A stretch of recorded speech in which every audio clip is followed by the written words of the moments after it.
नमस्कार सर्वांना. श्री स्वामी समर्थ. दिगंबरा दिगंबरा श्रीपाद वल्लभ दिगंबरा. तुमचं सगळ्यांचं आपल्या स्वामी सहित सेवा या चॅनलमध्ये स्वागत आहे. एक विनंती आहे की आमचे जर व्हिडिओज तुम्हाला आवडत असतील तर प्लीज लाईक, शेअर आणि सबस्क्राईब करायला विसरू नका. तर बघा, आता सगळ्यांना माहितीच आहे की 25 जूनला अंगारक योग आहे, अंगारक संकष्टी आहे. तर आपण पूजा कशी करायची, काय काय नैवेद्य दाखवायचा किंवा काय सेवा करायची हे आपल्या कालच्या व्हिडिओमध्ये सांगितलेलं आहे. तो तुम्ही चॅनलवरती जाऊन बघू शकता. आता बघा, तुम्हाला जर तुमची मुलं अभ्यास करत नसतील किंवा लक्षात राहत नसेल किंवा नोकरीमध्ये काही प्रॉब्लेम असेल किंवा सतत त्यांना नजर लागत असेल किंवा कटकट करत असतील किंवा सारखं जर आजारी पडत असेल तर तुम्ही हा 108 मुगांचा, हिरवे जे मूग असतात त्याचा उपाय तुम्ही करू शकता. बघा, हा खूप सोपा पण तेवढाच तुम्हाला फलदायी किंवा तेवढाच प्रभावी हा उपाय आहे. पण त्यापूर्वी मला एकच विनंती करायची आहे. भले तुम्ही श्रद्धेने हा उपाय करणार, हा उपाय खूप फलदायी आहे, तुम्हाला खूप हा प्रभावी उपाय आहे, ह्याचे तुम्हाला नक्की रिझल्ट्स मिळतील. पण त्याच्या अगोदर मला एकच सांगायचं आहे की जर तुम्हाला ह्या काही अडचणी असतील तर आपण आपल्या तऱ्हेने सुद्धा प्रयत्न करून आणि साईड बाय साईड देवी उपासना ही चालू ठेवायची आहे. असं नाही की फक्त हे करायचं आणि रिझल्टची वाट बघायची, अजिबात नाही. मी कायम सांगते, साईड बाय साईड दोन्ही देवी उपासना आणि आपले प्रयत्न हे हँड इन हँड जातात. त्यामुळं जेव्हाही तुम्ही कुठलाही प्रयत्न कराल, कुठलाही उपाय कराल, तेव्हा तुमचे प्रयत्न चालू ठेवायचे आहेत.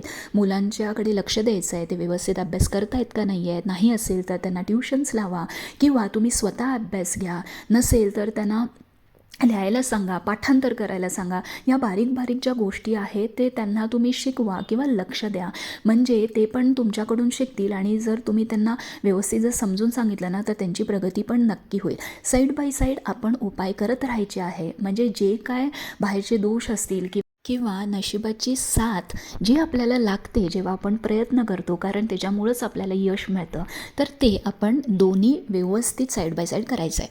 तर तुम्हाला आता काय करायचं आहे, तर पहिली म्हणजे उद्या सगळी तुमच्या पूजा झाल्यानंतर दिवसभरात रात्रीपर्यंत तुम्ही हा कधीही उपाय करू शकता.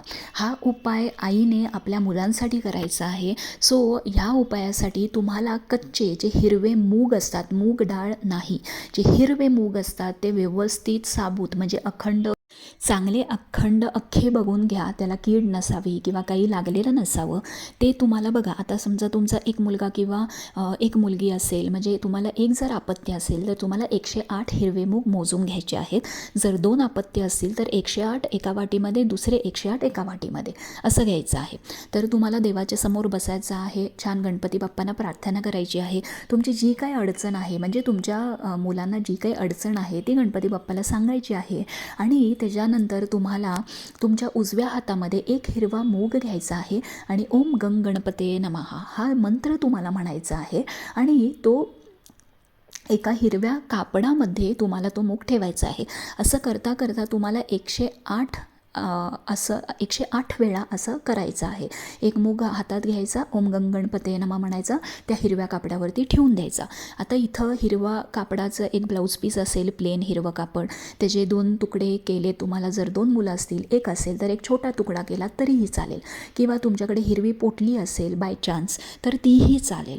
तर तसं करायचं आहे. छान ती पोटली किंवा ती पोटली बांधून घ्यायची आहे. आणि त्याच्यानंतर त्या दिवशी एक 10 मिनटं देवाच्या समोर ठेवा. आणि त्याच्यानंतर त्या दिवशी तुमच्या मुलं जिथं झोपतात तिथं स्टडी टेबलवरती किंवा त्यांच्या उशाखालती किंवा त्यांच्या काय म्हणतात ते बॅगेमध्ये रात्री पुस्तकं असतील तिथं तुम्ही ठेवू शकता. आता तुम्हाला 26 तारखेला, म्हणजे 26 तारखेला बुधवारी सकाळी उठायचं आहे. आपलं सगळं नित्यसेवा झाल्यानंतर तुम्हाला छान पूजेची एक छोटीशी तयारी करायची आहे, ज्याच्यामध्ये तुम्हाला गणपती मंदिरमध्ये ही पोटली घेऊन जायचं आहे. तर जाताना तुम्ही गुळ खोबरं, नंतर थोडी लाल फुलं किंवा जास्वंदाचं फूल त्याच्यानंतर दुर्वाची एक जोडी, त्याच्यानंतर एक नारळ, असं तुम्ही छोटीशी पूजेची तयारी करून घेऊन जाऊ शकता. त्याच्यानंतर गणपती मंदिरमध्ये जावा. ही पोटली जी आहे ती आपल्याला तिथं अर्पण करायची आहे. पण पहिली तिथं ह्या सगळ्या गोष्टी, पूजेच्या ज्या गोष्टी आणल्या आहेत तुम्ही, त्या गणपती बाप्पांना अर्पण करा.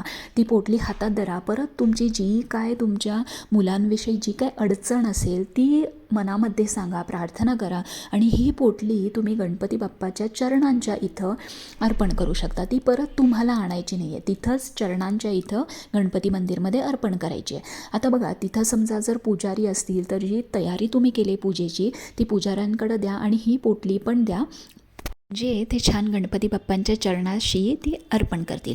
ही पोटली परत घरी आणायची नाही आहे. बघा, हे सगळं जरी झालं तरी तुमच्या मुलांना सांगायचं आहे की त्या दिवसापासून म्हणजे अंगारक संकष्टीपासून दररोज एक वेळा गणपती अथर्वशीर्ष, एक वेळा गणपती स्तोत्र आणि एक वेळा प्रज्ञाविवर्धन स्तोत्र, हे तिन्ही स्तोत्र दररोज म्हणायची. भले मग तुम्ही सकाळी म्हणून घ्या त्यांच्याकडून किंवा संध्याकाळी म्हणून घ्या, किंवा जर त्यांना म्हणायला अवघड जात असेल तर त्यांना यूट्यूबवरती लावून द्या.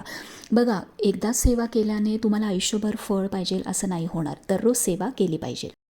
काही प्रश्न असतील तर कमेंट बॉक्समध्ये नक्की विचारा. श्री स्वामी समर्थ.